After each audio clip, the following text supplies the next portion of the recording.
Dead Schooled News. Dead Schooled, let's talk about Star Wars. So today I want to talk about what this abomination Solo is going to have to actually make in order to break even or even generate a profit. Because a lot of people actually don't know how movie budgets work in the long run. And I know Disney, more than anyone, is going to want to spin these numbers so that they look good.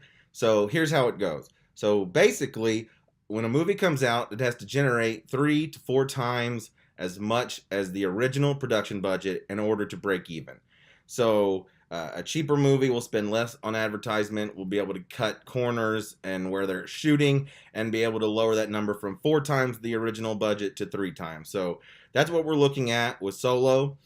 Solo is going to have to make 3 times its original budget. Now, I've already checked in with experts. I talked to the hosts at the Garbage Town podcast who actually work in the industry, and Ryan LaPlante responded back to me and told me that there's no way that Solo could have cut enough corners to have to generate less than 3 times its original budget. And I'm going to explain exactly what that means. So you have your original production budget. Solo was originally $150 million when it was Lord and Miller. Then they fired them. They brought Ron Howard in, and he had to reshoot 70 to 80% of the movie again. So they basically shot an entire film, but it was a little bit less. So instead of being $150 million again, it was only $100 million. So now the production budget is up to $250 million. So almost as a rule of thumb, the advertising budget is going to be exactly what the production budget was. So you take that number and double it. So we're not going to count the reshoot money. So the original production budget was $150 million for Solo. So now we're going to take the $250 million we're at now. We're going to add the $150 million for advertising. So now we're at $400 million. Now, the box office is going to keep 50% of any revenue that comes into the theater. That's how they make their money. That's why everything is so expensive, because they only keep 50%. So they have to make up the money somehow. In order to get the $400 million it has to make back, the movie's going to have to make double that because the box office will keep half. So the movie actually has to make $800 million in order to make its $400 million. So now, because Star Wars is Star Wars and they like to suck the life out of everything that they can, they have a rule that they get to keep 60%. I don't know if this time if it's for the first 4 weeks again, but so for the first 4 weeks, I mean, that's when it's going to make most of its money anyway. Is the first 2 to 3 weeks. So if we take that extra 10% off that they're going to keep, now we're down to $720 million.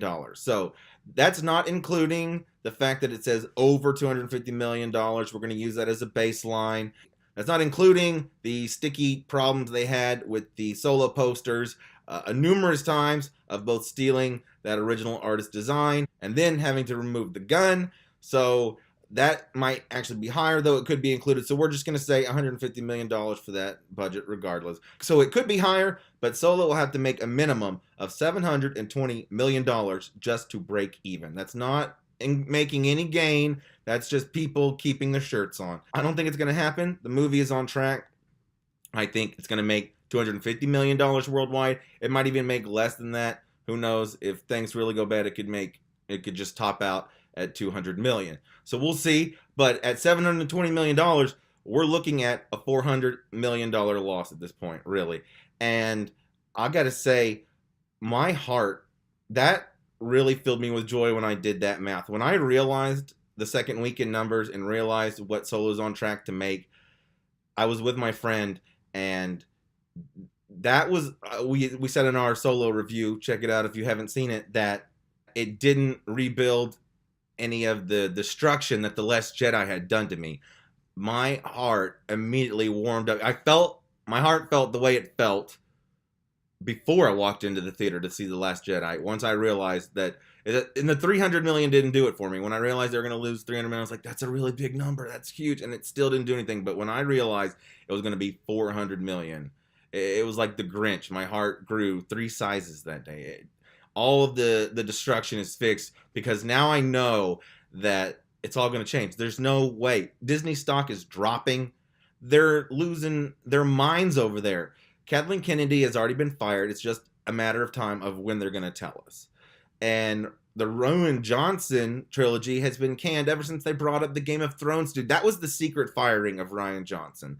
And nobody really knows that, but that's one. Have we heard a single word about the trilogy since that news came out? The only thing we heard is that they started writing, and then they have absolutely no information about the story. They can't give us anything. They can't give us a sentence. They can't give us anything. It's all made up. It was all a spin from the beginning. They just came out and said that there was a trilogy right before the movie came out to boost morale for the movie, so people would trick their minds into thinking, oh my gosh, people who've already seen it think it's so good that they've already greenlit a trilogy. This is going to be amazing. It was all a lie. But even if it wasn't, it would have officially been canned then.